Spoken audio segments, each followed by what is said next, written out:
My husband Brian is incredibly driven. His move from a regional branch to the headquarters where I work seems fueled by a fervent desire to ascend the corporate ladder and amass wealth. Initially, this ambition made me wary of him.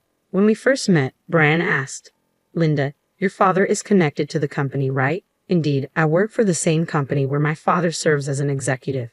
Having a relative in a position of power has led to me being perceived differently by both insiders and outsiders. However, time and again, I've proven my value through my skills and performance. Strangely, my assertive nature seems well suited for this environment. Despite my initial suspicions, Brian, with his charm and motivation, was a refreshing change from the typical office talkers. Collaborating with him was enjoyable. He was always proactive. Gradually, I found myself drawn to him. Brian proposed, declaring, "With you, Linda, I can give my all in both work and home. I believe we can make a great couple. Will you marry me?" My response was cautious. "Are you sure? I can become so absorbed in work that I may neglect you. We're both career-oriented, and our time at home may be less than conventional. But we trust each other, and we enjoy our moments together." Despite our reservations, we were happy. However, this spring brought an unexpected twist. Brian was to be transferred alone to another regional branch. He was deeply disappointed, and I felt it was unfair, considering we were newlyweds. But I heard it was a critical assignment that could lead to a promotion, and he should return to headquarters in about a year. Thanks to today's technology, we can video call via computer or smartphone. We spend less time together anyway, so managing feelings of loneliness and distance seemed possible. It's been about 3 months since Brian moved. We video call once or twice a week to catch up.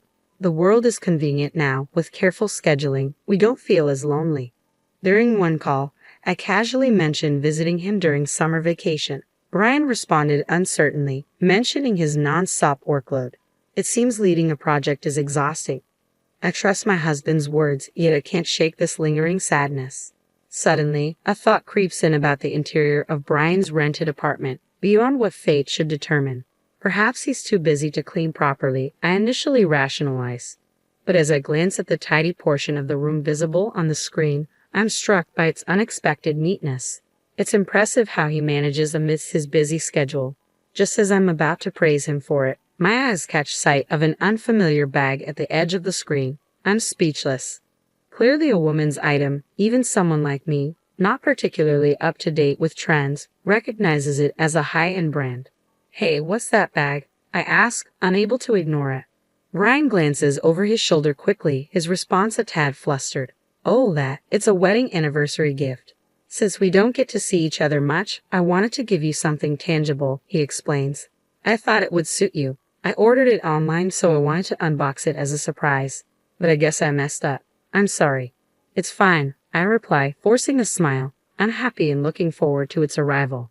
Despite the seemingly plausible excuse, a sense of mistrust lingers. Yet I can't confront him. I still want to believe in Brian. Later, the bag arrives, accompanied by a message card filled with affectionate comments. It should reassure me, but the slight sense of distrust persists. Months pass, life becomes accustomed to Brian's absence, and our communication through video calls becomes routine. Then, on one ordinary day, I find myself contemplating, "Wow, Brian, I should get going," I say, sensing the conversation winding down. "Yeah, it's getting colder, so be careful not to catch a cold, Linda," Brian replies, concern evident in his voice. "Thank you," I respond, ready to end the call. Just then, the doorbell rings. "What's wrong?" Brian asks. "A courier has arrived. You can hang up the call, Brian. See you later." "Thanks," I say quickly, rising from my seat and heading to the entrance. Focus on receiving the package, I don't realize I haven't ended the call or that the screen is still on. Retrieving the package, I return to my room, only to find Brian's face still on the computer screen.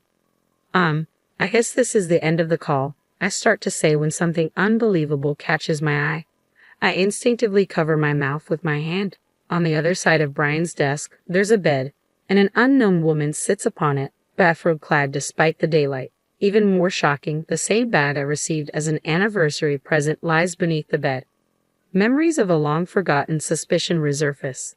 Brian had indeed brought another woman into his apartment, not just once or twice. She seems completely at ease, playing with her smartphone. "You seem to be having so much fun chatting with your wife," the woman says, a mocking cackle in her voice, unaware that I'm listening. That might be true, but she's not here now, Brian replies, a grin on his face. You're such a jerk, the woman retorts. The real jerk is you, leaving your bag out in plain sight. I had to buy the same bag just to camouflage it. It was expensive, you know. That's your own fault. It's a shame that a luxury item like that is wasted on her. She has no sense of fashion. As they continue their banter, I can't bear to watch any longer. I shut down the computer, unable to put my feelings into words. Regret flooded over me. Was the bag Brian gifted me truly an anniversary present, or merely a cover-up for his infidelity? Brian, you're really the worst, I muttered, the insult escaping before I could contain it. It wasn't something I wanted to say. As for that girl, there was something familiar about her. I realized with a jolt she's the daughter of the executive vice president who joined the company this year. The audacity to whisk her away to the countryside for a clandestine rendezvous. It was quite an elaborate affair. But somehow, it all made sense. I couldn't help but chuckle bitterly. It's a typical choice for an ambitious man like Brian. After all, I too am the daughter of a high-ranking executive. It seemed fitting for Brian to choose a mistress who could prove useful in some way. I couldn't believe in anything anymore. I thought he loved me for who I am. Just as I started to tire of feeling angry, an unforgiving feeling settled in. I couldn't forgive him now. So, I decided to uncover the truth. A few days after that shocking video call, Brian suggested we spend some leisure time together. Perhaps he thought it would look bad if we didn't pretend to be friendly from time to time. With a feigned eagerness, I agreed, clutching the purse he had given me. I visited the apartment he had rented. Wow, I keep it pretty clean, don't I? I'll go get us some iced tea, Brian remarked, heading towards the kitchen, unaware of my internal turmoil. I seized the opportunity and took action. Quietly, I placed the coin purse, matching my bag, inside the cupboard of Brian's computer desk. Unbeknownst to him, the coin purse contained a bug, an advanced model with exceptional battery life. It would capture sounds for several days without leaving any evidence. I assumed Brian might notice it eventually, but with his mistress owning the same model, distinguishing ownership could be tricky. Nonetheless, if he did notice, I would need to find another approach. If not, it would be a win for me. Excitement brewed within me as I anticipated the information I could gather. When the battery was close to dying, I planned to call Brian to confirm, pretending to have misplaced the coin purse. I seem to have lost the coin purse you gave me. Do you have it over there by any chance? I would inquire. Oh yeah, it was wedged in the drawer of my desk. You're so clumsy, Brian would likely respond, oblivious to the bug's presence. From his casual reply, I inferred that he hadn't opened it. Requesting its return would ensure it was back in my hands within days. Nervously, I played back the audio, and there it was, clear as day. Brian and the executive's daughter engaging in an illicit affair, their voices intimate. Armed with this evidence, I hired a private investigator to delve deeper. What he uncovered shocked me. Brian wasn't just involved with the executive's daughter, he had numerous affairs. Daughters of board members and department heads were among them. As for me, I began to see sides of Brian I never knew existed. Listening to his colleagues reveal his recent struggles with performance and increasing stress. It seemed his focus had shifted from work to networking, realizing his efforts alone were no longer sufficient.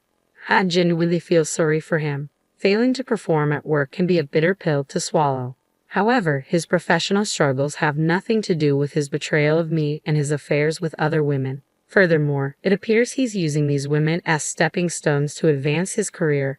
It's despicable behavior, both personally and professionally. As I delved deeper into my investigation, my feelings for Brian quickly cooled, replaced by a growing sense of vengeance. He wounded my pride deeply. Ryan's work assignment away from home ended sooner than expected, less than a year later. He returned home, and to celebrate his return, I arranged a party with both our parents, complete with a lavish feast delivered to our door. The atmosphere was jovial with lively music playing and just family around.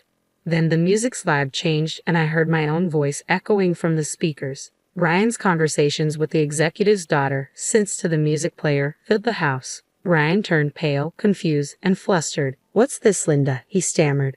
I had already briefed my parents about the situation, but Brian's parents were in a state of panic upon hearing their son's voice intertwined with a woman's they didn't recognize. They confronted him, demanding answers. "Ryan, what's the meaning of this? Surely, you're not cheating on Linda?" they pressed, their voices laced with concern. I played the audio recordings of Brian's conversations with the other woman, obtained with the help of the investigator. Finally, Brian realized that I knew about his affairs. Linda, you knew everything, didn't you? He trembled, turning to me with a question, his face pale. Despite his fear, I smiled. Why not consider marrying the CEO's daughter next? That'll land you the CEO position in a snap, I suggested, a bitter edge to my tone. Brian's face fell, his despair evident. You also prefer a successful man on the fast track to promotion, right? It was a necessary step for my career. Please overlook it, he pleaded, clinging to me. But what about us? Is our marriage just a step towards your success? I challenged, my voice tinged with hurt.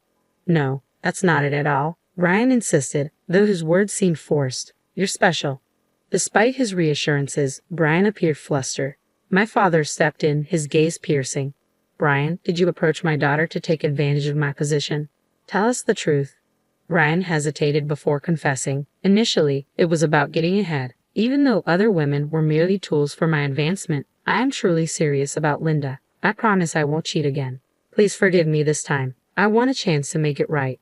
It was difficult to discern if he was lying or telling the truth. After such blatant infidelity, even when he claimed I was special, trust was hard to come by. It's not my place to decide, my father continued. It's up to Linda. But I can't accept you as my son-in-law. I despise you. Even Brian's own parents, doubtful of their son's honesty, expressed their disappointment. We want to believe in you, but it's hard to believe that Linda is truly special to you, they admitted.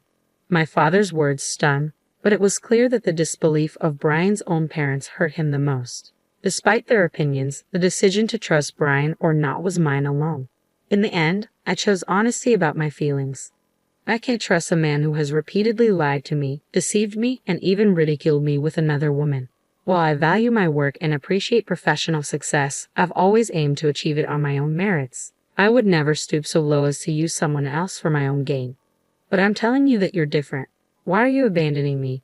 We're married, aren't we? If you truly cherished me, why would you give me the same handbag that you gave to the woman you're having an affair with? And on our anniversary of all times, I confronted Brian, my frustration boiling over. Stop making a fool of me. I don't want to share a family with a lazy man who depends on others to get ahead. I want a divorce. With those words, it seemed Brian had given up. His shoulders drooped, and he began to sniffle out of frustration. He had just lost his most convenient stepping stone for his career, and it served him right. Exhausted, Brian was taken home by his parents, and it was unlikely he would ever return to our home. True to my word, I followed through with the divorce. After exposing Brian's wrongdoings to all the women involved, he was sued not only by me but also by all the women he had affairs with. Unable to pay all the settlement money, he was forced to sell all his properties and even had to take on debt. Brian would likely lose his freedom for a while, paying back his debt. He voluntarily resigned from his company, but in reality, he was practically fired. Once the rumors of his actions reached the higher-ups, it was inevitable they would be furious. With rumors spreading around the office, he probably felt uncomfortable as well. Currently, he's working in a small factory, diligently paying back his debt. His parents came to apologize and told me about his situation. As for me, I have no intentions of ever meeting him again. Of course, I received alimony from Brian. Surprisingly, when I sold the handbag, which was the same as his mistress's, I was shocked to find it fetched almost the same price as a new one because it was barely used. It felt like a little bonus. After separating from Brian, I began to contemplate what marriage really meant and what's important in life. While my work remains crucial to me, I don't discount the possibility of having a family in the future. I might use the money from selling the bag to pamper myself a bit and prepare for a new romance, as I had to work today.